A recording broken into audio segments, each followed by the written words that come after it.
د تهجد اهتمام وکړي په بشمني کې.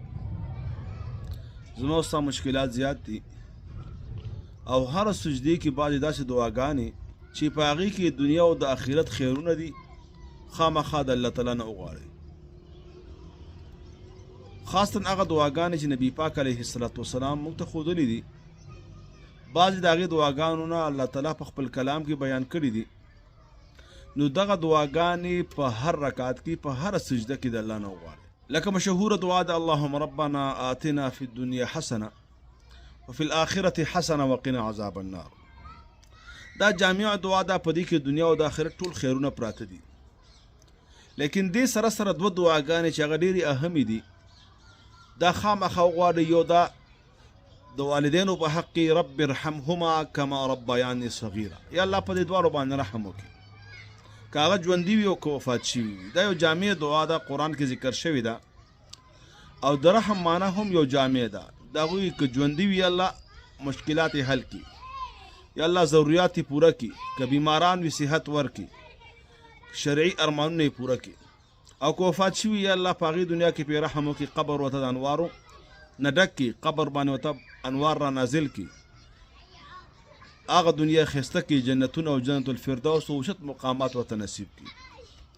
په ما او تا باندې زما او ستا د والدینو ډېر زیات احسانات دي. نو په کار ده چې دا دعا مونږ ووایو چې رب ارحمهما کما ربیاني صغیرا. او دویمه دعا د خپلو بچو په حق کې وکړئ چې دا دعا وایي چې ربنا هب لنا من ازواجنا وذریاتنا قرة اعین وجعلنا للمتقین اماما.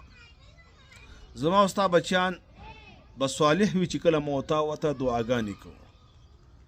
د بچو د اصلاح دپاره علماء ډېرې طریقې لیکلي، لیکن اهمه طریقه په دې کې دا ده چې ته د الله نه دعا وغواړې او الله تعالی ته عاجزي وکړي چې یا الله زه خو دومره کوم چې څومره تا وس را کړی دی، نور پې بقایه ته فضل وکړي. نو چې کله د بشمني راپورته شوي او 2 رکعته مونځ دې وکړه او په هره سجدې کې ته بار بار لومبي کې دا وایي چې اللهم ربنا آتنا فی الدنیا حسنه وفي الآخرة حسنه وقنا عذاب النار. نو څومره ضروریات دي ستا، څومره مشکلات دي، دا بس تا ته الله تعالی درکړي، که دنیا وي او که د آخرت وي. بله سجده کې دا وایي چې رب ارحمهما، د والدینو په حق کې دا وایي. او بیا بله سجده کې د 2م رکعت په اولنۍ سجده کې دا وایي چې ربنا هب لنا من ازواجنا، د بچو په حق کې دا دعا وکړي. او ورسره په بله سجده کې د 2م رکعت په 2مه سجده کې دا دعا باندې ځان هم پوهه کوي، معنا باندې هم ځان پوهه کوي.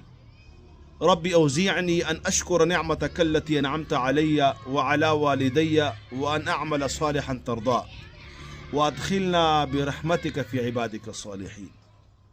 یقینو کوي خلق نسخې بیانې، وظیفې بیانې، دا قرآني نسخې دي، دا نبوي نسخې دي، دا اسماني نسخې دي. زندگی به هم بدل شي.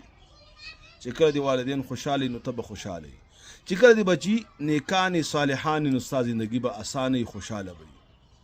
نن دپاره دا یو درس کوشش وکړئ دا په خپله مو واورئ، کشرانو باندې مو واوروئ، نور ملګرو ته یې هم ولیږئ. الله تعالی دې په دې خبرو باندې اول ما تابع ټول ملګرو ته د عمل کولو توفیق او نصیب کړي.